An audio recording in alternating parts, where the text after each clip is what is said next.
아버지, 용서를 구하러 왔습니다. 용서. 이제 와서 용서를 구해. 저 이제 애 아빠예요. 딸이 있어요. 그 애한테 할아버지가 있다는 걸 알려주고 싶어요. 난 할아버지 안 한다. 아들이 찾아와 용서를 구하던 그날, 박대수는 아들을 매몰차게 내보냈다. 아버지, 제발, 돌아가. 5년 전에 내가 떠난 것처럼. 정말 안 되겠습니까? 대수는 대답하지 않고 문을 닫았다. 그리고 그대로 문 앞에 서 있었다. 아들을 떠나보내고 그 문 앞에 서 있던 시간이 다시 오지 않을 거라는 걸 그때의 박대수는 알지 못했다. 그리고 3년 후 박대수는 시장 골목에서 리어카를 끌며 폐지를 줍고 있다. 사연을 시작하기 전에 댓글로 인사 한마디 남겨주시면 저에게 큰 힘이 됩니다. 오늘도 함께 해주셔서 진심으로 감사합니다. 새벽 5시 시장 골목은 아직 어둠 속에 있었다. 리어카 바퀴가 고르지 못한 아스팔트 위를 굴러가며 덜컹거렸다. 박대수는 리어카 손잡이를 천천히 끌며 골목 안쪽으로 들어섰다. 얼굴에 표정은 없었다. 그저 익숙한 동선을 따라 발을 옮길 뿐이었다. 채소가게 뒤편에 쌓인 박스 2개를 집어 올렸다. 손등엔 굵은 핏줄이 튀어나와 있었고 손톱 틈은 검게 물들어 있었다. 박스를 리어카에 실은 뒤 그는 다시 걸었다. 해가 떠오를 무렵 대수는 초등학교 앞 골목을 지나고 있었다. 학교 담벼락 쪽에서 아이들의 소리가 들렸다. 얘 진짜 이상해. 왜 맨날 혼자 다녀? 너네 엄마 아빠 가짜라며? 대수는 리어카를 끌며 지나치려 했다. 그러다 발걸음이 느려졌다. 이유를 몰랐다. 담벼락 옆 그늘진 공터에서 여자아이 한 명이 웅크리고 있었다. 4~5명의 아이들이 그 앞을 둘러싸고 있었다. 야, 대답 좀 해봐. 한 아이가 여자아이의 책가방을 잡아당겼다. 가방이 바닥에 떨어지며 연필과 공책이 흩어졌다. 여자아이는 울지 않았다. 고개만 더 숙였다. 대수는 리어카를 놓았다. 손잡이가 철컥 소리를 내며 땅에 닿았다. 그는 천천히 아이들 쪽으로 걸어갔다. 말은 없었다. 표정도 없었다. 그저 걸었다. 아이들 중 한 명이 먼저 대수를 알아챘다. 저기, 저 아저씨. 다른 아이들도 고개를 돌렸다. 대수의 얼굴을 보자 아이들은 뒷걸음질 쳤다. 그냥 가자. 빨리.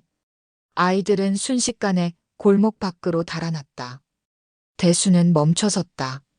바닥에 쓰러진 책가방과 그 앞에 웅크린 아이가 보였다. 여자아이는 천천히 고개를 들었다. 눈은 말라 있었다. 체념한 얼굴이었다. 대수와 아이의 시선이 마주쳤다. 몇 초가 흐르고 아이는 바닥에 흩어진 연필을 하나씩 주워 담기 시작했다. 마른 손이 느리게 움직였다. 대수는 손을 뻗으려다 멈췄다. 그는 그대로 돌아섰다. 리어카로 돌아가는 그의 발걸음은 평소보다 느렸다. 손잡이를 잡고 리어카를 끌기 시작했을 때 뒤에서 조용한 소리가 들렸다. 책가방 지퍼를 채우는 소리. 작은 발걸음. 대수는 뒤를 돌아보지 않았다. 하지만 골목을 빠져나가기 전 그의 발이 다시 한번 멈칫했다. 뒤돌아보지 않은 채 그는 멈춰섰다. 몇 초 후 발걸음 소리가 멀어지는 게 들렸다. 아이가 반대편으로 걸어가고 있었다. 대수는 다시 리어카를 끌었다. 골목을 지나며 그의 얼굴은 여전히 무표정이었다. 하지만 리어카를 끄는 손에 힘이 들어가 있었다. 손잡이를 감싼 손가락 마디가 하얗게 변해 있었다. 오전 10시가 넘어서야 대수는 폐지 수거를 마쳤다. 리어카에는 박스와 신문지가 가득 쌓여 있었다. 그는 리어카를 끌고 시장 안쪽으로 들어섰다. 시장은 이미 활기로 가득했다. 채소 가게 앞에서는 아주머니들이 값을 깎으며 웃고 있었고 생선 가게에서는 칼질 소리가 경쾌하게 울렸다. 포장마차 사장 정만식이 의자를 내놓으며 누군가와 농담을 주고받았다. 대수는 그 사이를 조용히 지나갔다. 국밥집 앞에 리어카를 세웠다. 낡은 간판에는 복선인의 국밥이라는 글씨가 희미하게 남아 있었다. 안으로 들어서자 뜨거운 김이 얼굴을 감쌌다. 아이고, 영감 왔네. 국밥집 사장 김복선이 국자를 들고 환하게 웃었다. 통통한 얼굴에 땀이 맺혀 있었다. 복선은 국자를 손가락으로 톡톡 두드리는 버릇이 있었다. 바쁠 때나 생각할 때나 늘 그랬다. 대수는 고개를 끄덕였다. 말은 없었다. 오늘도 국밥이지? 대수는 구석자리에 앉으며 작게 대답했다. 예. 복선은 국그릇에 밥을 푸고 뜨거운 국물을 가득 부었다. 김이 모락모락 피어올랐다. 그릇을 들고 대수 앞에 놓으며 복선이 물었다. 소주도 한잔 할 거지? 예. 복선은 냉장고에서 소주 한 병을 꺼내왔다. 작은 잔을 함께 내려놓으며 중얼거렸다. 매일 먹는 소주 질리지도 않어. 대수는 대답하지 않았다. 국그릇을 앞으로 당기고 숟가락을 들었다. 뜨거운 국물이 목을 타고 넘어갔다. 소주 잔을 비운 뒤 다시 국을 떴다. 복선은 카운터로 돌아가 설거지를 시작했다. 물 흐르는 소리만 규칙적으로 들렸다. 그때 입구 문이 열리며 과일 가게 오춘배가 들어왔다. 복선이 나 여기 있어. 오춘배는 허리를 굽히고 들어오며 손을 흔들었다. 마른 체구에 낡은 모자를 쓰고 있었다. 그의 손끝에서는 귤 향이 옅게 배어 있었다. 아침은 먹고 오셨어요? 먹긴 뭘 먹어. 귤이나 몇 개 먹었지. 오춘배는 대수 옆자리에 털썩 앉았다. 대수를 힐끗 보더니 턱으로 가리키며 말했다. 영감, 오늘도 폐지 많이 주었어? 대수는 고개를 끄덕였다. 오춘배는 짧게 웃으며 복선에게 소리쳤다. 나도 국밥 하나. 복선이 국자를 들고 대답했다. 알았어요, 할아버지. 거기 앉으셔. 오춘배는 주머니에서 사탕 하나를 꺼내 입에 넣었다. 잠시 침묵이 흘렀다. 그나저나 오늘 아침에 골목에서 애들 떼거리로 애 하나를 괴롭히던데. 오춘배의 말에 대수의 손이 멈칫했다. 숟가락이 그릇 가장자리에 살짝 부딪혔다. 그래요? 누구요? 복선이 고개를 돌리며 물었다. 글쎄, 작은 여자애였는데 요즘 맨날 혼자 다니는 애 있잖아. 아, 그 애? 복선의 표정이 조금 어두워졌다. 그 집 좀 이상하다던데. 밤마다 소리 지르고 그런다잖아. 맞아. 나도 들었어. 애가 불쌍하더라고. 오춘배가 고개를 저으며 말했다. 대수는 국그릇을 내려다봤다. 국물 위로 기름이 천천히 번지고 있었다.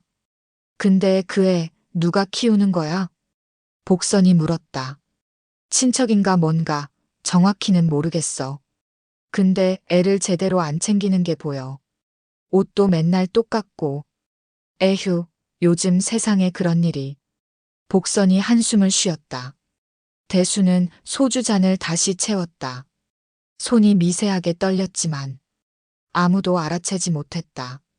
오춘배는 국밥을 먹으며 계속 말을 이었다. 근데 그 애 이상하게 눈빛이 어른 같더라고. 울지도 않고 그냥 참기만 하고. 복선이 대답했다. 애가 벌써 체념한 거지 뭐. 대수는 국그릇을 밀어냈다. 아직 반이나 남아 있었다. 영감 왜? 입에 안 맞아? 복선이 물었다. 아니요. 배불러서. 대수는 자리에서 일어났다. 주머니에서 돈을 꺼내 테이블에 올려놓았다. 또 와요. 복선이 말했지만 대수는 이미 문을 열고 나가고 있었다. 밖으로 나오자 햇빛이 눈부셨다. 대수는 잠시 눈을 가늘게 떴다.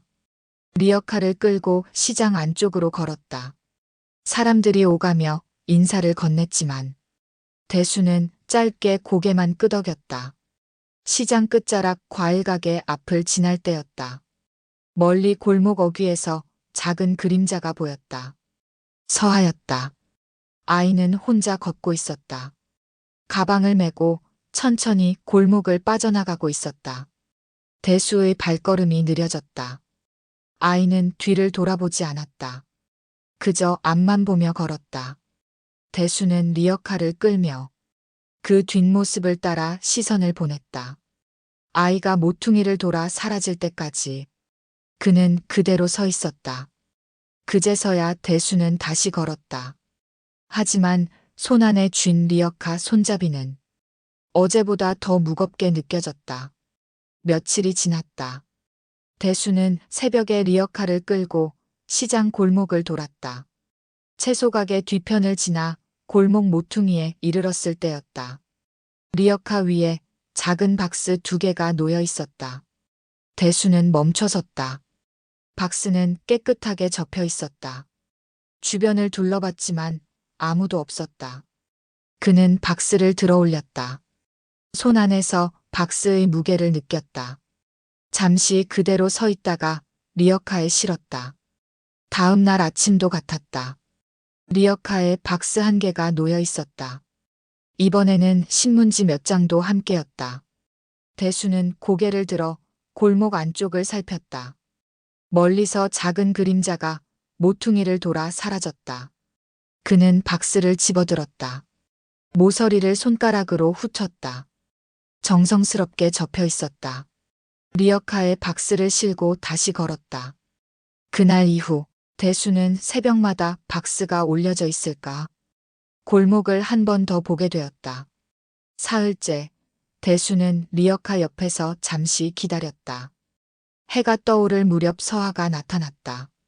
아이는 손에 박스를 들고 천천히 다가왔다. 대수와 눈이 마주치자 발걸음이 느려졌지만 멈추지는 않았다.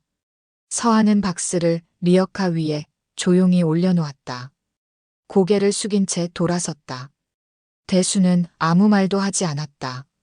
아마도 아이는 며칠 전 골목에서 있었던 일을 나름의 방식으로 고맙다는 표현을 하고 있는 듯했다. 대수는 이 일이 달갑지는 않았다. 다만 아이가 왜 이런 걸 가져다 놓는지는 묻지 않아도 알 것 같았기에 리어카 위에 올려둔 것들을 그대로 두었다. 서하는 걸어갔다. 뒷모습이 골목 너머로 사라졌다. 대수는 리어카 위의 박스를 내려다봤다. 손을 뻗어 박스를 만졌다. 찬 공기가 손끝에 닿았다. 그는 숨을 들이켰다. 다음 날도 그 다음 날도 박스는 리어카 위에 놓여 있었다. 대수는 더 이상 주변을 둘러보지 않았다. 박스를 실고 걸었다. 일주일쯤 지난 어느 오후였다. 대수는 국밥집에서 늦은 점심을 먹고 있었다. 뜨거운 국물을 뜨다가 손이 멈췄다. 국밥집 창문 너머로 서하가 걸어가고 있었다. 아이는 낡은 가방을 메고 천천히 시장 골목을 지나고 있었다. 옷은 지난주와 같았다. 패딩 소매가 해져 있었다. 복선이 뒤에서 중얼거렸다. 저애 요즘 자주 보이네. 대수는 대답하지 않았다. 숟가락을 다시 들었지만 국을 뜨지 못했다. 창밖에서 채소 가게 아주머니가 서하를 불렀다. 아이가 멈춰섰다. 아주머니는 비닐봉지를 서하의 손에 쥐어줬다. 서하는 고개를 작게 숙였다. 말은 없었다. 대수의 시선이 그 장면에 머물렀다. 서하가 비닐봉지를 들고 걷기 시작했다. 과일 가게 앞을 지났다. 오춘배가 귤 하나를 아이 가방에 넣어줬다. 서하는 또 고개를 숙였다. 그렇게 시장 사람들은 각자의 방식으로 서하를 챙기고 있었다.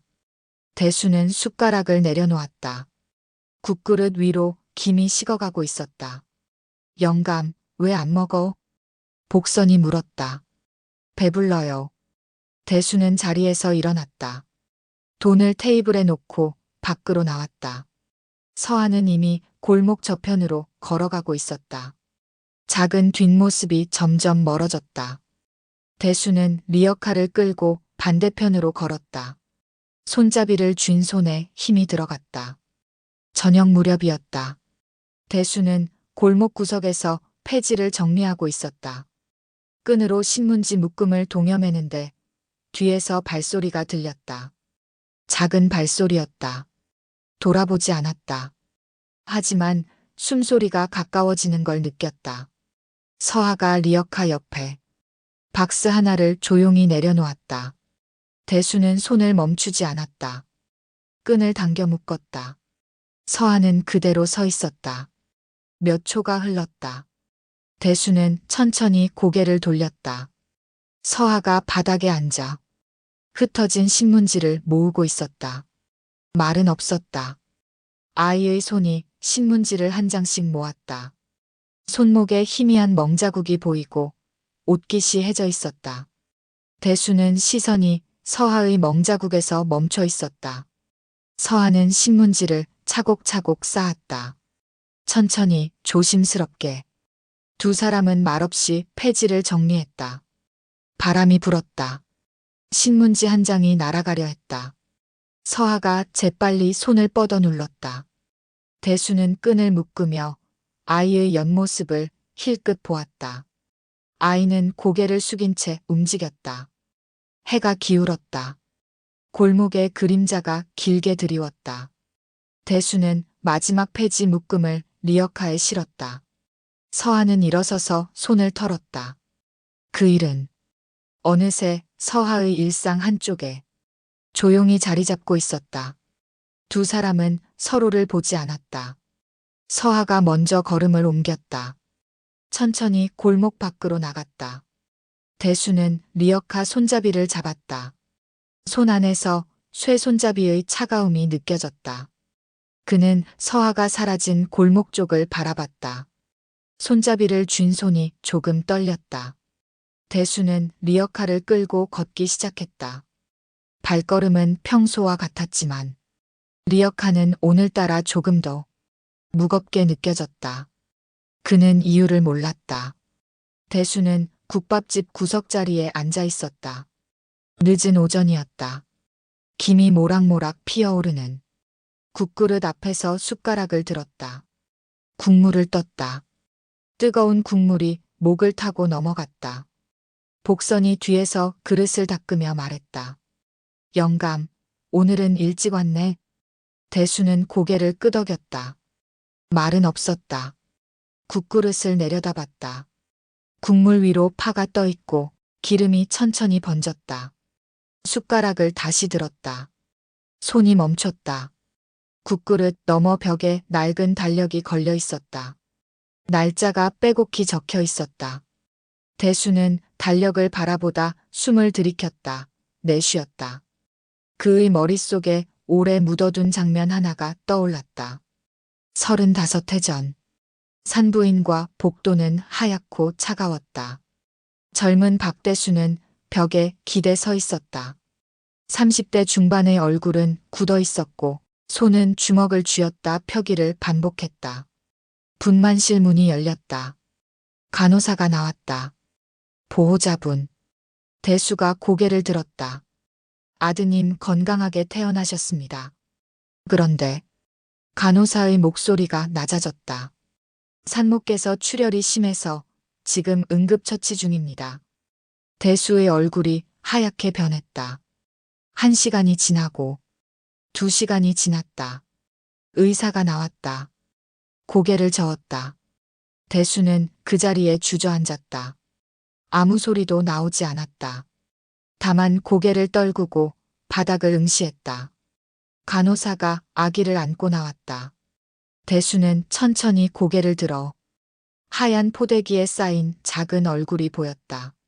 팔을 뻗어 떨리는 손으로 아기를 받아 안았다. 가볍고 따뜻했다. 아기가 작게 움직였다. 입을 벌렸다 다물었다. 대수는 아기를 내려다보았다. 눈가가 붉어졌지만 눈물은 흐르지 않았다. 다만 꽉 담은 입술이 떨렸다. 미안하다. 목소리는 낮고 갈라져 있었다. 아빠가 지켜줄게. 그날 이후 대수에게 남은 가족은 아들 하나뿐이었다. 시간이 흘렀다. 아기는 자라서 아이가 되었다. 박준호. 아들은 학교에서 돌아오면 혼자 밥을 먹었다. 대수가 돌아올 때는 이미 잠든 뒤였다. 주말 초등학교 3학년 준호가 그림 한 장을 들고 왔다. 아빠, 이거 봐. 대수는 신문을 보고 있었다. 고개를 들지 않았다. 숙제는 다 했냐? 응. 근데 이거. 숙제 다 했으면 책 읽어. 준호의 손이 내려갔다. 그림을 가슴에 안았다. 고개를 숙이고 방으로 들어갔다. 대수는 신문을 내리고 아들의 방문을 바라보았다. 입을 열었다가 다물었다. 다시 신문을 들었다. 중학생이 된 준호는 키가 훌쩍 컸다. 대수의 어깨까지 왔다. 어느 저녁 준호가 성적표를 내밀었다. 아빠, 이번에 전교 10등 했어. 대수는 성적표를 받아들었다. 훑어보고 테이블에 내려놓았다. 1등 하면 그때 칭찬해 줄게. 준호의 얼굴이 굳었다. 열심히 했는데. 더 열심히 해. 대수는 일어나 부엌으로 갔다. 준호는 성적표를 집어들고 방으로 들어갔다. 문을 닫는 소리가 조금 크게 울렸다. 대수는 부엌에서 물을 마셨다. 컵을 든 손이 떨렸다. 아들의 방 쪽을 바라보았다. 발을 때려다가 멈췄다. 다시 돌아서서 거실로 갔다. 세월이 흘렀다. 대학생이 된 준호는 대수와 말이 적어졌다. 밥을 먹을 때도 서로 말이 없었다. 밥그릇 부딪히는 소리만 들렸다. 준호가 25이 되던 해봄. 대수는 거실에서 텔레비전을 보고 있었다. 준호가 밖에서 돌아와 현관에 섰다. 아버지. 대수가 고개를 돌렸다. 할 말이 있어요. 그래. 준호가 한 걸음 들어왔다. 숨을 깊이 들이쉬었다. 저 결혼하고 싶습니다. 대수의 손이 리모컨 위에서 멈췄다. 누구랑? 제가 사랑하는 사람이요. 어떤 사람인데? 준호가 가방에서 사진 한 장을 꺼냈다. 다가와서 대수에게 건넸다. 대수는 사진을 받아들었다.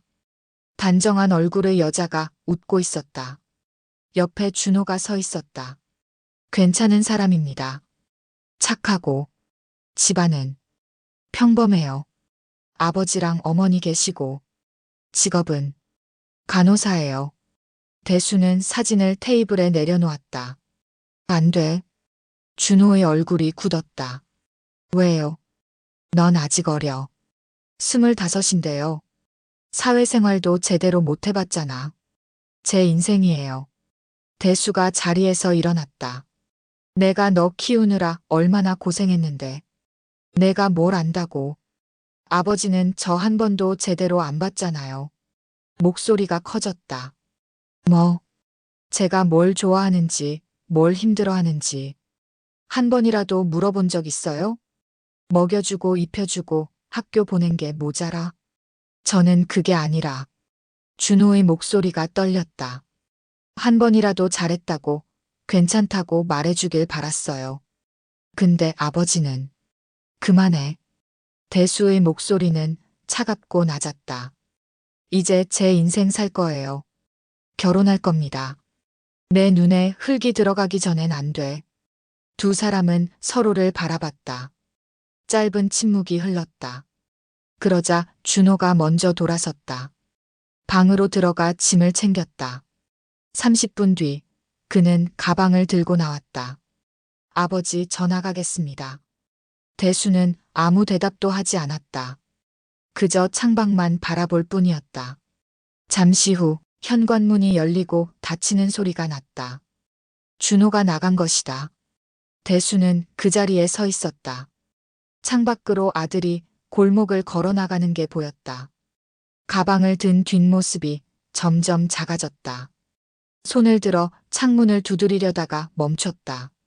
준호는 모퉁이를 돌아 사라졌다. 대수는 소파에 주저앉았다. 테이블 위에 놓인 사진을 집어들었다. 준호의 웃는 얼굴이었다. 언제 저렇게 웃었던가. 고개를 떨어뜨렸다. 그렇게 5년이 흘렀다. 그동안 연락은 한 번도 없었다. 대수도 먼저 전화하지 않았다. 자존심이었는지 미안함이었는지 알 수 없었다. 다만 시간이 흘러갔다. 빈집은 고요했다. 대수는 혼자 밥을 먹고 혼자 텔레비전을 보고 혼자 잠들었다. 가끔 준호의 방문을 열어보았다. 아들이 남기고 간 책들이 그대로 있었다. 책상 서랍에는 어릴 적 그린 그림이 접혀 있었다. 대수는 그림을 펼쳤다. 아빠와 아들이 손잡고 있는 그림이었다. 그림을 다시 접어 서랍에 넣었다. 방문을 닫고 나왔다. 기억이 가라앉자 국밥집의 소리가 천천히 되살아났다. 국밥집. 대수는 빈 소주잔을 내려다보고 있었다. 손이 잔을 쥐고 있었지만 움직이지 않았다. 복선이 다가왔다. 영감, 왜 안 먹어? 식었네. 대수는 고개를 들었다. 눈빛이 천천히 돌아왔다. 아니요. 숟가락을 내려놓았다. 복선이 국그릇을 치웠다. 다시 데워드릴까? 아니요. 됐습니다. 대수는 자리에서 일어났다. 주머니에서 돈을 꺼내 테이블에 놓았다. 밖으로 나왔다. 햇빛이 눈부셨다. 대수는 잠시 눈을 감았다. 리어카가 국밥집 앞에 서 있었다. 손잡이를 잡았다. 차가웠다. 걷기 시작했다.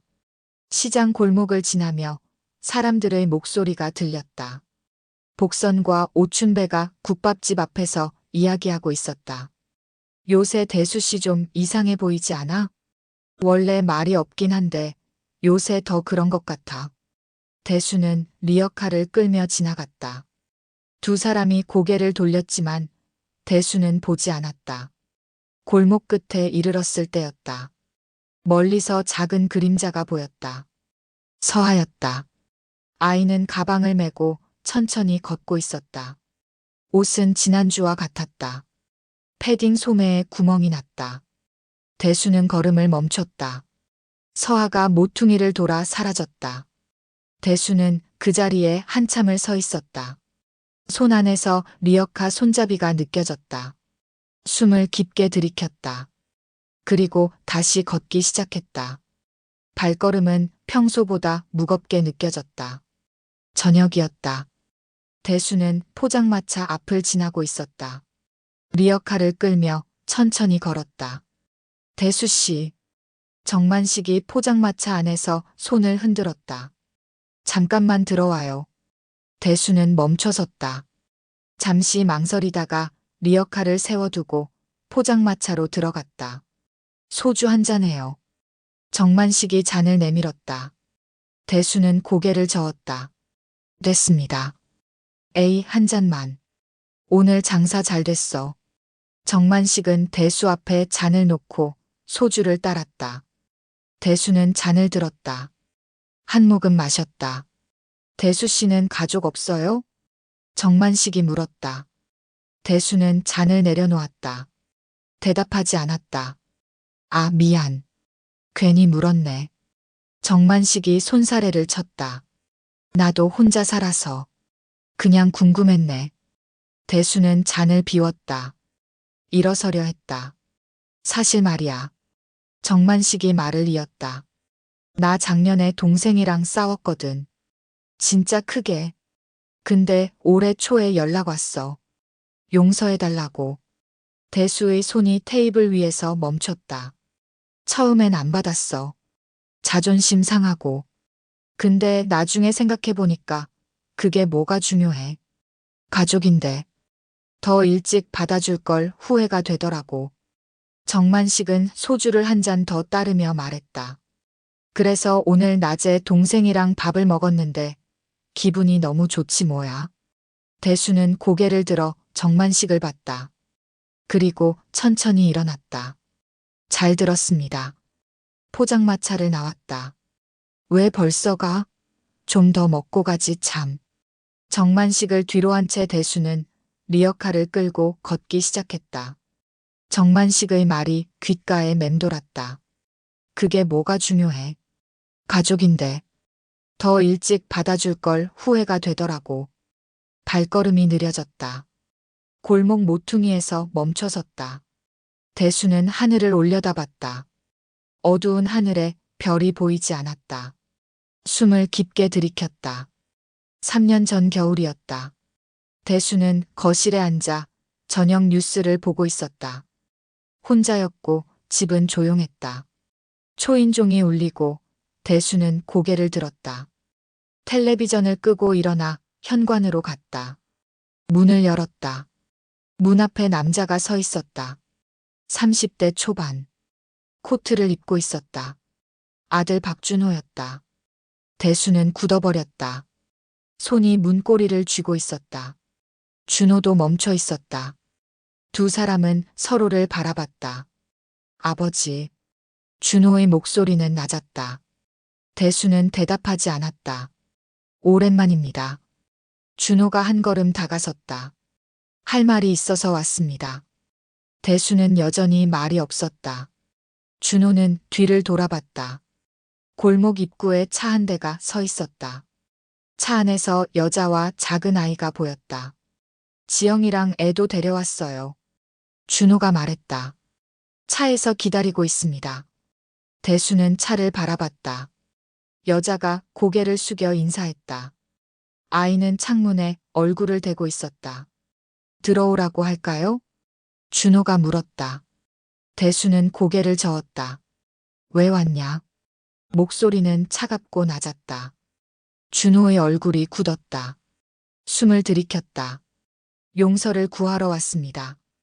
용서? 네. 죄송합니다, 아버지. 말도 없이 집을 나간 것도 죄송하고, 이제 와 이렇게 갑자기 찾아온 것도 죄송합니다. 대수는 팔짱을 꼈다. 이제 와서 용서를 구해? 늦은 걸 압니다. 근데 아버지. 준호가 한 걸음 더 다가왔다. 저 이제 애 아빠예요. 딸이 있어요. 서하라고. 대수는 차를 다시 봤다. 아이가 여전히 창문 너머로 보고 있었다. 그 애한테 할아버지가 있다는 걸 알려주고 싶었어요. 난 할아버지 안 한다. 대수의 목소리는 단호했다. 준호의 얼굴이 창백해졌다. 아버지, 돌아가. 5년 전에 내가 나간 것처럼. 아버지, 제발. 준호의 목소리가 간절했다. 저 정말 잘못했어요. 후회했어요. 아버지 말씀이 맞았어요. 이제 와서 그런 소리 해봤자 소용없다. 대수가 문을 닫으려 했다. 준호가 손을 내밀어 문을 잡았다. 아버지, 한 번만요. 그냥 한 번만 밥이라도. 손 치워. 아버지, 치우라고. 대수의 목소리가 커졌다. 준호는 천천히 손을 내렸다. 고개를 떨어뜨렸다. 정말 안 되겠습니까? 대수는 대답하지 않았다. 문을 닫았다. 문이 닫히는 소리가 울리고 대수는 문 앞에 서 있었다. 손이 떨리고 가슴이 조였다. 밖에서 발소리가 들렸다. 멀어지는 소리였다. 대수는 문고리를 잡았다. 열려는 듯 손에 힘을 줬다가 멈췄다. 대수는 잠시 숨을 삼켰다. 말이 목까지 차올랐지만 결국 나오지 않았다. 차 시동 거는 소리가 들렸다. 엔진 소리가 점점 멀어졌다. 대수는 그대로 문 앞에 서 있었다. 몇 분이 지났다. 아니, 몇십 분이었을지도 모른다. 그때는 그 문 앞에 서 있던 시간이 다시 오지 않을 거라는 걸 대수는 알지 못했다. 그는 천천히 거실로 돌아왔다. 소파에 앉았다. 창밖은 어두웠다. 시간이 흐르고 밤 11시쯤이었다. 전화가 울렸다. 대수는 텔레비전을 보고 있었다. 전화를 보지 않았다. 벨이 계속 울렸다. 대수는 일어나 전화를 들었다. 여보세요. 박대수 씨 맞으십니까? 낯선 남자 목소리였다. 그렇습니다. 경찰입니다. 박준호 씨가 아드님 되시죠? 대수의 손이 굳었다. 네. 사고가 있었습니다. 지금 바로 병원으로 오실 수 있으시겠습니까? 무슨 사고요? 교통사고입니다. 자세한 건 병원에서. 전화가 끊어졌다. 대수는 수화기를 든 채 멈춰 있었다. 손이 떨렸다. 수화기가 바닥에 떨어졌다. 병원 응급실이었다. 형광등 불빛이 너무 밝았다. 복도에는 사람들이 서성이고 있었다. 대수는 간호사에게 다가갔다. 박준호. 잠시만요. 간호사가 차트를 확인했다. 얼굴이 굳어졌다. 보호자분이세요? 아버지입니다. 간호사가 다른 간호사와 눈빛을 교환했다. 한 명이 안으로 들어갔다. 의사가 나왔다. 마스크를 벗고 있었다.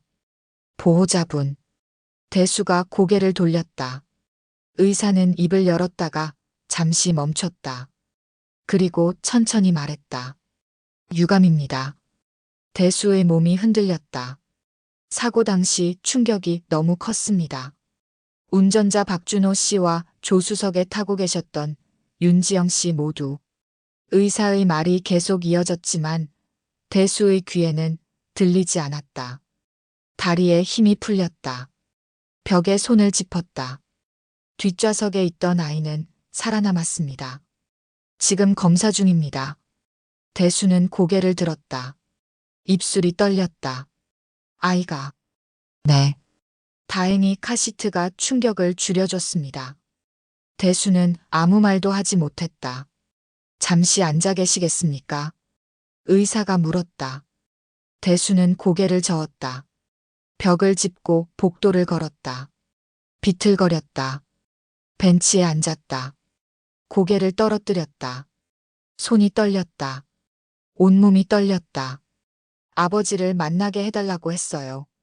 어디선가 준호의 목소리가 들려오는 것 같았다. 용서를 구하러 왔습니다. 대수는 두 손으로 얼굴을 감쌌다. 아버지, 한 번만요. 숨이 막혔다. 시간이 얼마나 흘렀는지 알 수 없었다. 간호사가 다가왔다. 보호자분. 대수는 고개를 들지 않았다. 아이 검사가 끝났습니다. 다행히 큰 이상은 없습니다. 그렇습니까?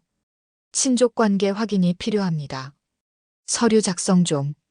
간호사가 서류를 내밀었다. 대수는 서류를 받았다. 글자가 보이지 않았다. 흐릿했다. 아이는 어디에? 지금은 소아과 병동에 있. 간호사의 목소리가 점점 멀어지고 희미하게 들렸다. 대수의 시야가 흔들리고 복도의 형광등이 번졌다.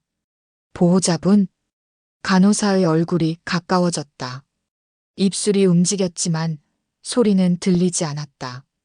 대수는 그대로 쓰러졌다. 그리고 모든 것이 어두워졌다.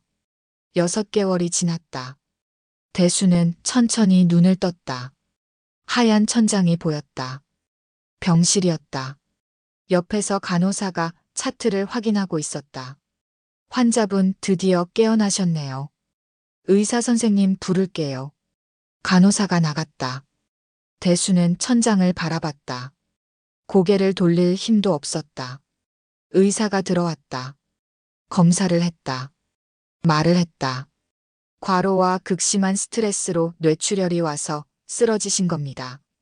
당분간 더 안정이 필요합니다. 대수는 대답하지 않았다. 보름이 지났다. 대수는 퇴원해 집으로 돌아왔다. 거실은 며칠 전 그대로였다. 대수는 소파에 앉았다. 불 꺼진 텔레비전만 어둠을 비추고 있었다. 준호가 떠올랐다. 현관 앞에서 고개 숙이던 모습, 차로 돌아가던 뒷모습, 문을 열었더라면, 딱 한 번이라도 안아줬다면, 손이 떨렸다. 내가 죽였다. 이 말이 박대수의 머릿속을 떠나지 않았다. 숨이 막혔다. 대수는 고개를 떨구었다. 이후로 박대수는 전화가 와도 받지 않고 초인종이 울려도 문을 열지 않았다. 사람들과의 연락도 모두 끊었다. 집안은 고요했고 아무 움직임도 없었다. 창밖의 햇빛이 바뀌는 것만이 느껴졌다. 며칠이 지났는지 알 수 없었다. 준호의 방문이 눈에 들어왔다. 문고리가 희미하게 빛났다. 대수는 문 앞에 섰다가 손을 뻗기 직전 다시 내렸다. 소파로 돌아왔다. 밤이 오면 준호의 얼굴이 떠올랐다. 차 안의 그림자도 보였다. 대수는 눈을 떴다. 또 아침이었다. 아무것도 달라지지 않은 집안. 대수는 창밖을 바라보았다. 시간만 흐르고 있었다. 어느 날 아침, 대수는 일어났다. 방으로 들어가 옷을 챙겨 가방 하나에 넣었다. 준호의 방문을 열고 들어가 먼지가 쌓인 책상에 서랍을 열었다. 아들이 어릴 적 그린 그림이 있었다. 집어들었다가 다시 내려놓고 방을 나왔다. 방문을 닫았다. 현관문을 열고 집을 나왔다. 뒤돌아보지 않았다. 아들을 잃게 만든 그날의 자신으로부터 대수는 무작정 도망치듯 떠났다. 며칠 후 그는 시장 골목에 나타났다. 리어카 하나를 끌고 폐지를 줍기 시작했다. 말이 없었다. 표정도 없었다. 그저 걸었다. 그렇게 대수는 자신에게 벌을 주며 살기로 했다. 그렇게 3년이 흘렀다. 대수는 여전히 새벽에 리어카를 끌고 골목을 돌았다. 서아는 여전히 박스를 가져다 놓았고 가끔 함께 폐지를 정리했다. 두 사람 사이에 말은 없었다. 다만 익숙한 침묵만이 흘렀다. 어느 늦은 오후였다. 대수는 시장 끝자락에서 폐지를 정리하고 있었다. 골목 안쪽에서 고함 소리가 들렸다. 야, 이 새끼야. 남자의 목소리였다. 술에 취한 듯 흔들렸다. 또 뭘 훔쳐먹었어. 여자의 목소리도 섞였다. 대수는 손을 멈췄다. 리어카 너머로 골목 안쪽을 바라봤다. 말 안 해? 입이 없어? 뭔가 부딪히는 소리가 났다. 물건이 바닥에 떨어지는 소리. 대수는 천천히 리어카에서 손을 떼고 걸었다. 골목 안쪽, 낡은 집 대문 앞이었다. 서아가 벽에 기댄 채 웅크리고 있었다. 남자와 여자가 그 앞에 서 있었다. 남자는 술병을 들고 있었고 여자는 빗자루를 쥐고 있었다. 여태껏 먹여주고 재워줬는데 은혜도 모르는 년. 여자가 빗자루를 휘둘렀다. 서아가 팔로 얼굴을 가렸다. 대수의 발걸음이 빨라졌다. 뭐 하는 거요? 대수의 목소리는 낮고 단단했다. 남자와 여자가 돌아봤다. 댁은 누구시오? 여자가 물었다. 대수는 대답하지 않았다. 서아 앞으로 걸어가 그 사이를 막아섰다. 그지 같은 노인네가 남의 집안이래. 남자가 중얼거렸다. 대수는 남자를 똑바로 봤다. 말은 없었다. 다만 시선만이 남자를 향했다. 남자는 대수의 눈빛을 보고 한 걸음 물러섰다. 씨발 뭔 노인네가 남의 일에 참견이야. 남자가 술병을 던졌다. 병이 벽에 부딪혀 깨졌다. 들어가. 남자가 여자를 끌고 집 안으로 들어갔다. 문이 쾅 닫혔다. 대수는 뒤를 돌아봤다. 서아가 벽에 기댄 채 숨을 쉬고 있었다. 팔에 붉은 자국이 있었다. 대수는 무릎을 굽혀 서아와 눈높이를 맞췄다. 괜찮니? 서아는 고개를 끄덕였다. 눈물은 없었다. 대수는 서아의 팔을 조심스럽게 살폈다. 멍자국이 여러 개 보였다. 숨을 깊게 들이켰다. 그때 골목 입구에서 사람들이 몰려왔다. 복선과 오춘배, 채소가게 아주머니, 정만식, 시장 사람들이었다. 무슨 일이에요? 복선이 물었다. 대수는 일어섰다. 저 집 사람들이 애를 때렸습니다. 복선의 얼굴이 굳었다. 진짜요? 예. 오춘배가 서하에게 다가갔다. 팔의 멍을 보더니 고개를 저었다. 이건 신고해야 해. 정만식이 휴대폰을 꺼냈다. 제가 할게요. 20분 후 골목에 차 한 대가 들어왔다. 아동보호전문기관이라고 쓰인 차였다. 젊은 남자와 여자가 내렸다. 수첩과 카메라를 들고 있었다. 신고받고 왔습니다. 남자가 말했다. 복선이 앞으로 나섰다. 저기 집이에요. 여자가 서하에게 다가왔다. 부드러운 목소리로 물었다. 이름이 뭐예요? 서하요. 서하? 예쁜 이름이네. 몇 살이에요? 8살이요. 여자는 서하의 팔을 확인했다. 사진을 찍었다. 남자는 집 안으로 들어갔다. 안에서 고함 소리가 들렸다. 10분쯤 지나 남자가 나왔다. 서류 몇 장을 들고 있었다. 일단 보호 조치가 필요할 것 같습니다. 여자가 서하를 일으켜 세웠다. 서하야, 우리랑 같이 가자. 서하는 고개를 끄덕였다. 여자의 손을 잡았다. 대수는 그 모습을 바라봤다. 잠깐. 서하? 순간 갑자기 오래전 대수의 기억이 올라오는 듯 했다. 서하가 차에 타기 전 뒤를 돌아봤다. 대수와 눈이 마주쳤다. 아이는 작게 고개를 숙였다. 차 문이 닫히고 차가 출발했다. 대수는 그 자리에 서서 차가 사라질 때까지 지켜봤다. 시장 사람들이 하나둘 흩어졌다. 골목은 다시 조용해졌다. 대수는 그 자리에 멈춰섰다. 서하. 그 이름이 머릿속에서 맴돌았다. 잠시 후 오래된 기억 하나가 스쳤다. 3년 전 집 앞. 준호가 서 있었다. 저 이제 애 아빠예요. 딸이 있어요. 서하라고. 대수의 얼굴이 창백해졌다. 숨이 멎었다. 대수는 리어카로 돌아왔다. 손잡이를 잡았다. 손이 떨렸다. 다음 날 아침이었다. 대수는 국밥집에 앉아 있었다. 복선이 국을 끓이며 말했다. 어제 일 때문에 온 동네가 난리예요. 대수는 대답하지 않았다. 그 집 사람들 경찰 조사받는다던데. 복선이 국자를 두드렸다. 서하 그 애 진짜 불쌍해. 부모도 없고. 대수의 손이 숟가락 위에서 멈췄다. 부모가 없다고요? 네 듣자 하니 교통사고로 죽었다던가. 몇 년 전에. 대수의 얼굴이 굳었다. 친척이 데려다 키웠는데 그게 입양 비슷한 거였나 봐요. 복선이 계속 말했다. 근데 제대로 안 키우고 그랬다잖아요. 대수는 숟가락을 내려놓았다. 몇 년 전이요? 글쎄요. 정확히는 모르겠는데. 3년? 4년? 대수의 가슴이 조였다. 3년. 숨을 들이켰다. 성함이 뭔지 아십니까? 서하 부모요? 나야 모르죠. 근데 왜요? 대수는 자리에서 일어났다. 먼저 갑니다. 영감님 밥은요?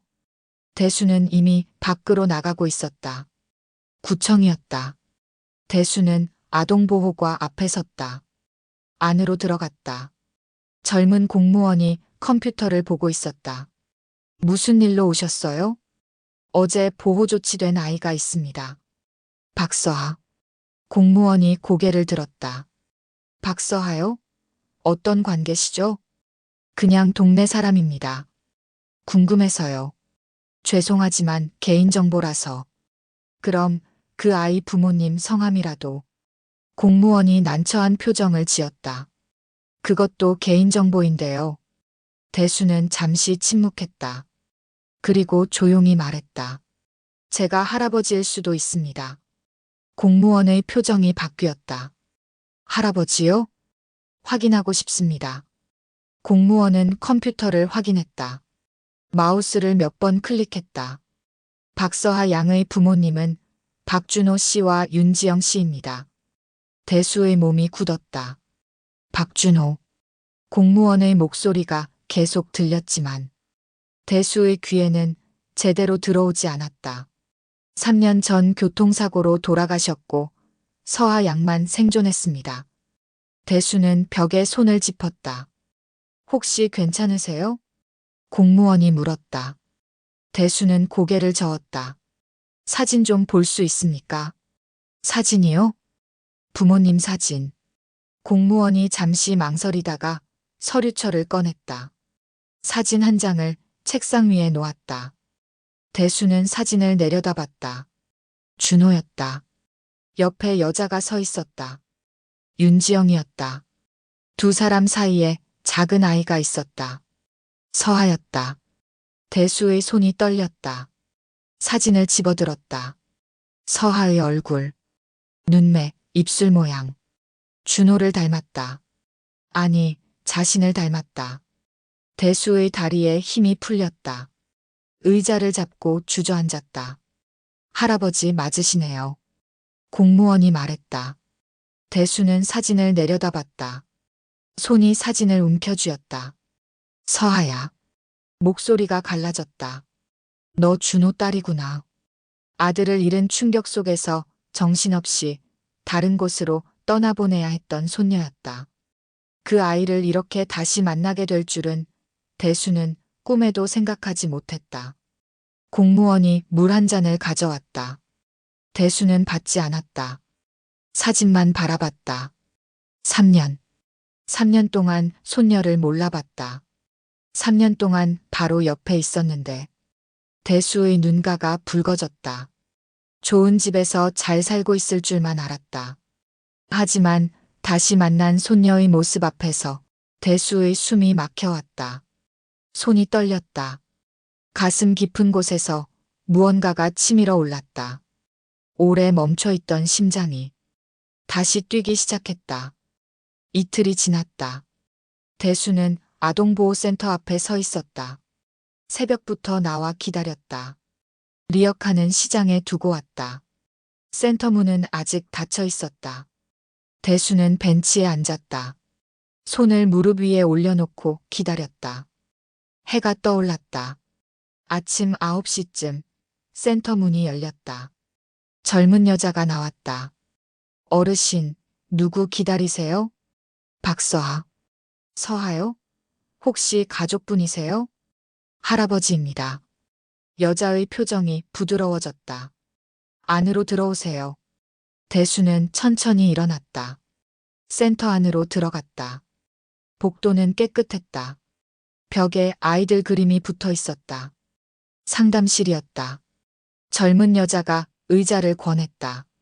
대수는 앉았다. 신분증 확인 좀 할게요. 대수는 주머니에서 신분증을 꺼냈다. 여자가 받아 확인했다. 박대수님, 서하와 관계가 친할아버지입니다. 여자가 컴퓨터를 확인했다. 서류상으로 확인되네요. 아버님 성함이 박준호 씨. 그렇습니다. 그동안 연락이 안 되셨던 건가요? 대수는 잠시 침묵했다. 몰랐습니다. 여자는 고개를 끄덕였다. 서하를 보시려면 절차가 필요해요. 일단 오늘은 짧게 면회만 가능하고요. 예. 잠시만 기다리세요. 여자가 나갔다. 대수는 의자에 앉아 손을 가만히 내려다봤다. 손이 떨렸다.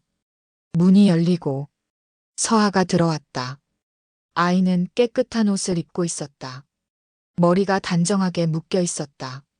대수는 자리에서 일어났다. 서하는 멈춰서서 대수를 바라봤다.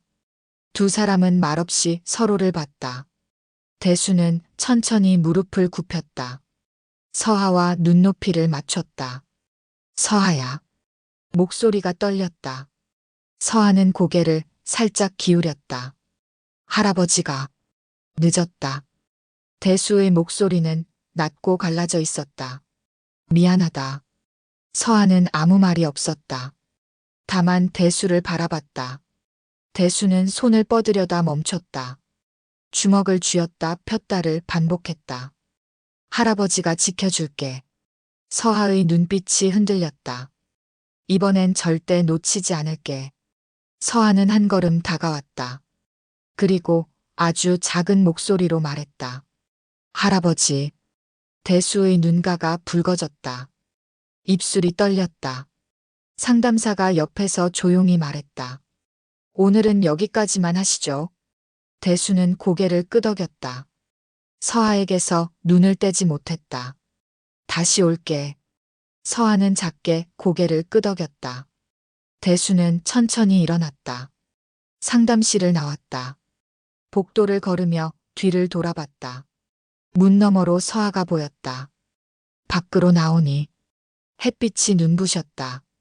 대수는 숨을 깊게 들이켰다. 주먹을 쥐었다. 같은 실수는 반복하지 않는다. 또다시 가족을 잃을 순 없다. 반드시 지켜낼 것이다. 그렇게 마음먹은 대수는 걷기 시작했다. 시장이 아닌 다른 방향으로. 버스 정류장이었다. 대수는 버스를 기다렸다. 손에 아무것도 들지 않았다. 리어카도 없었다. 버스가 왔다. 대수는 올라탔다. 창밖으로 시장이 보였다. 복선의 국밥집, 오춘배의 과일가게, 정만식의 포장마차. 버스가 출발했다. 시장이 점점 멀어졌다. 대수는 창밖을 바라보며 생각했다. 돌아가야 한다. 벌 받으려 살던 삶이 아닌 본래 있어야 할 곳으로. 서하를 데려올 준비를 해야 한다. 버스는 도심을 향해 달렸다. 1시간쯤 지나 버스가 멈췄다. 대수는 내렸다. 익숙한 거리였다. 3년 전 떠났던 동네. 대수는 천천히 걸었다. 골목을 지나 집 앞에 섰다. 옆집 대문이 열리며 중년 남자가 나왔다. 신문을 들고 있던 남자가 대수를 보더니 멈춰섰다. 누구세요? 남자의 목소리는 경계하는 듯했다. 남의 집 대문 앞에 왜 서 계신 거예요? 대수는 고개를 숙였다. 저 박대수입니다. 남자는 눈을 크게 떴다. 대수의 얼굴을 자세히 들여다봤다. 예, 대수 어르신. 정말 어르신이세요? 그렇습니다. 남자의 얼굴이 환해졌다. 어머, 정말 어르신이시네. 도대체 어디가 계셨던 거예요? 연락도 없이. 남자는 대수의 손을 덥석 잡았다. 집은 제가 한 달에 한 번씩 환기하고 청소했습니다. 먼지 쌓일까 봐요. 전기수도 끊기지 않게 관리비도 잘 내고 집도 관리해뒀습니다. 남자는 주머니에서 열쇠를 꺼냈다. 떠나시기 전에 남기고 가신 편지 읽었습니다. 이후로 연락이 없으셔서 그동안 너무 걱정 많이 했습니다. 대수는 열쇠를 받았다. 감사합니다. 꼭 갚겠습니다. 에이, 무슨 말씀을. 어르신 도움이 없었으면 저희 애들 대학도 못 보냈어요. 어르신께서 그동안 저희한테 얼마나 잘해주셨는데요. 남자는 대수를 위아래로 훑어봤다. 그런데 어르신, 그동안 무슨 일 있으셨던 거예요? 많이 힘들어 보이세요. 아닙니다. 이제 괜찮습니다. 다행이네요. 어서 들어가세요. 열쇠를 꺼내 문을 열었다. 집은 떠나기 전 그대로였다. 대수는 안으로 들어갔다. 신발을 벗고 거실에 섰다. 창문을 열었다. 바람이 들어왔다. 방으로 들어가 옷장을 열었다. 정장이 걸려 있었다. 옷을 꺼내 침대에 놓았다. 욕실로 가서 거울을 봤다. 지저분한 얼굴, 헝클어진 머리. 대수는 수도꼭지를 틀었다. 찬물로 얼굴을 씻었다. 물이 얼굴을 타고 흘렀다. 고개를 들어 거울을 다시 봤다. 눈빛이 달라져 있었다. 더 이상 도망치지 않겠다는 눈빛. 며칠이 지났다. 대수는 은행에 갔다. 통장을 만들고 계좌를 정리했다. 구청에 가서 서류를 준비했다. 법무사 사무실에 갔다. 보호자 자격 심사 신청서를 냈다. 매일 아침 센터에 갔다. 서하를 만났다. 처음엔 10분, 다음엔 30분. 그 다음엔 1시간. 서아는 조금씩 말을 하기 시작했다. 오늘 뭐 했어? 그림 그렸어요. 뭐 그렸는데? 집이요. 대수는 서아의 그림을 봤다. 작은 집 한 채와 두 사람이 그려져 있었다. 아구 예쁘네. 서아가 작게 웃었다. 2년 만에 처음 보는 아이의 미소였다. 보름이 지났다. 대수는 정장을 입고 거울을 봤다. 깔끔하게 빗은 머리, 단정한 옷차림, 면도한 얼굴. 3년 전의 박대수가 돌아와 있었다. 아니, 더 단단해진 박대수였다. 센터에서 연락이 왔다. 심사 통과하셨습니다. 내일 오시면 인계 가능합니다. 대수는 전화를 끊고 창밖을 바라봤다. 마지막으로 가야 할 곳이 있었다. 다음 날 아침, 대수는 정장을 입고 시장으로 갔다. 버스에서 내려 골목을 걸었다. 구두 소리가 아스팔트에 울렸다. 시장 입구에 들어섰다. 채소 가게 아주머니가 물건을 정리하다가 고개를 들었다. 대수를 보더니 눈이 커졌다. 누구세요? 대수는 멈춰섰다. 저 박대수입니다. 아주머니는 입을 벌린 채 대수를 위아래로 훑어봤다. 어머, 네, 대수씨? 예. 아니 어떻게. 완전히 다른 사람 같은데요? 대수는 작게 고개를 숙였다. 인사드리러 왔습니다. 인사요? 과일 가게에서 오춘배가 나왔다. 대수를 보더니 얼어붙었다. 아니 이게 누구야? 영감님 맞아? 그렇습니다. 오춘배는 대수 주변을 한 바퀴 돌았다. 사람이 이렇게 달라질 수가 있나? 복선이 국밥집에서 뛰어나왔다. 무슨 일이에요? 대수를 보자 국자를 떨어뜨릴 뻔했다. 영감. 정말 영감 맞아요? 그렇습니다. 복선은 눈물이 글썽했다. 어떻게 된 거예요? 하루아침에 사라지더니 완전 딴 사람 돼서 나타나서 사람 놀래네. 대수는 시장 사람들을 둘러봤다. 정만식도 포장마차에서 나왔다. 생선가게 사장도 떡집 할머니도 모두 나왔다. 대수는 깊게 고개를 숙였다. 그동안 신세 많이 졌습니다. 복선이 물었다. 무슨 일 있었어요? 서아가 제 손녀입니다. 시장 사람들이 숨을 들이켰다. 손녀요? 예, 제 손녀요. 그런 사정이 있었습니다. 오춘배가 입을 벌렸다. 그럼 그동안 몰랐습니다. 이제야 알았습니다. 어머, 그동안 별 소문 다 있었지만 숨겨진 부자라는 말이 진짜였나 보네. 복선이 눈물을 닦으며 농담을 던졌다. 이제 서아를 데려와서 제대로 키워야 합니다. 대수는 다시 고개를 숙였다. 여러분 도움이 없었으면 서아도 못 찾았을 겁니다. 진심으로 감사드립니다. 채소가게 아주머니가 눈물을 흘렸다. 아이고, 우리가 뭘 했다고. 정만식이 어깨를 두드렸다. 잘 됐네요, 대수씨. 진짜 잘 됐어. 대수는 고개를 들었다. 서아 데리러 갑니다. 어디서 살 거예요? 복선이 물었다. 집이 있습니다. 본래 살던 곳으로 돌아갑니다. 오춘배가 과일 가게로 뛰어갔다. 귤 한 봉지를 들고 나왔다. 서아한테 줘. 복선도 국밥집으로 들어갔다. 반찬통을 싸서 나왔다. 집 가서 애랑 먹어요.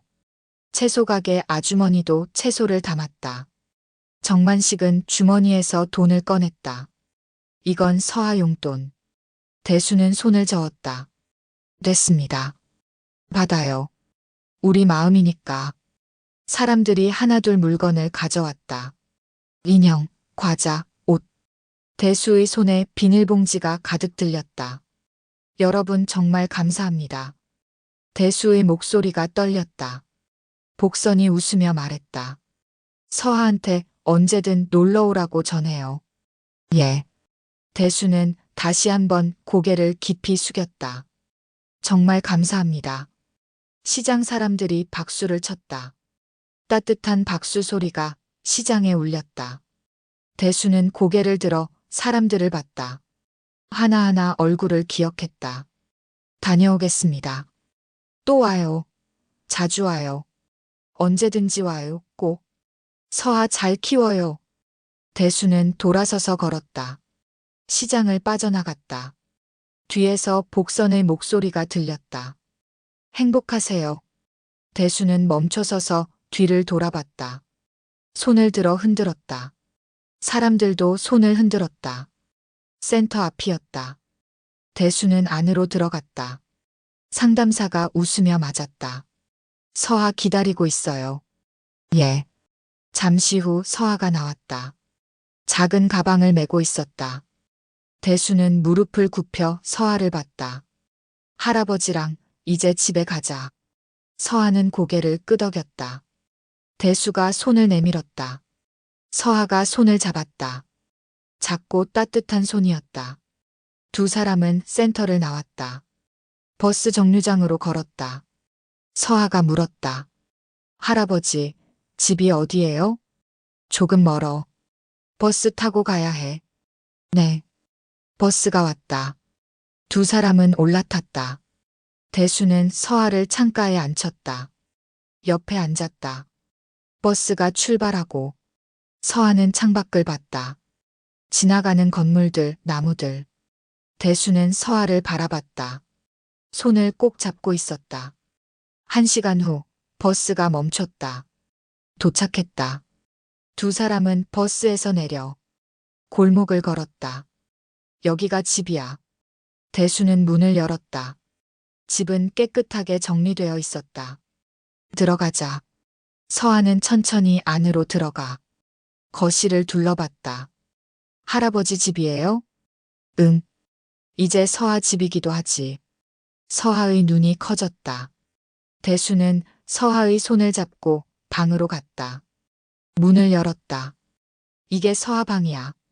아들의 방이었지만 이제는 손녀의 방이 되었다. 서아는 방을 천천히 둘러봤다. 침대에 앉았다. 대수는 무릎을 굽혀 서아와 눈을 맞췄다. 이제는 할아버지가 지켜줄게 약속해. 서아는 고개를 끄덕였다. 그리고 처음으로 활짝 웃었다. 대수의 눈가가 뜨거워졌다. 할아버지 감사합니다. 밖에서 햇빛이 들어왔다. 따뜻한 빛이 두 사람을 비췄다. 며칠이 지났다.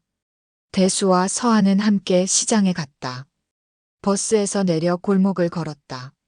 서아는 대수의 손을 꼭 잡고 있었다. 시장이 보였다. 할아버지, 시장 오랜만에 오니까 기분이 이상해요. 응. 할아버지도 그래. 복선이 국밥집 앞에서 손을 흔들었다. 서아야. 왔구나. 오춘배가 귤을 들고 달려왔다. 우리 서아 왔네. 채소가게 아주머니도 정만식도 모두 나왔다. 서아는 사람들에게 인사했다. 안녕하세요. 어머, 서아 못 알아보겠네. 복선이 서아의 머리를 쓰다듬었다. 배고프지? 국밥 먹을래? 네. 사람들이 웃었다. 대수는 그 모습을 바라봤다. 더 이상 리어카를 끌지 않았다. 더 이상 폐지를 줍지 않았다. 다만 서아의 손만 잡았다. 서아가 고개를 들어 대수를 봤다. 할아버지 국밥 괜찮아요? 대수는 웃었다. 응, 괜찮아. 서아랑 같이 먹으면 할아버지는 다 좋지. 서아도 웃었다. 두 사람은 함께 국밥집으로 들어갔다. 시장은 여전히 활기찼다. 사람들의 웃음소리, 장사하는 소리. 그 속에서 대수와 서아는 함께 밥을 먹었다. 창밖으로 햇빛이 따스하게 내려왔다. 대수는 서아를 바라봤다. 이제 괜찮다. 다시 시작할 수 있다. 서아가 국을 떠먹으며 물었다. 할아버지, 다음 주도 시장에 놀러 와요. 그래, 그러자. 좋아요. 국밥 먹으러 자주 와요, 우리. 대수는 서아의 머리를 쓰다듬었다. 부드럽고 따뜻했다. 멈춰있던 시간이 다시 흐르기 시작했다. 벌을 받으려 모든 걸 버리고 떠났던 삶 속에서 인생의 행복을 찾게 되었다. 대수와 서하의 새로운 삶이 이제 진짜 인생이 시작되었다. 이 이야기가 마음에 남았다면 구독과 좋아요로 응원해주세요.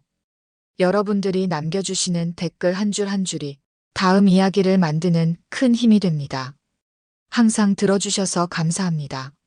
늘 건강하세요.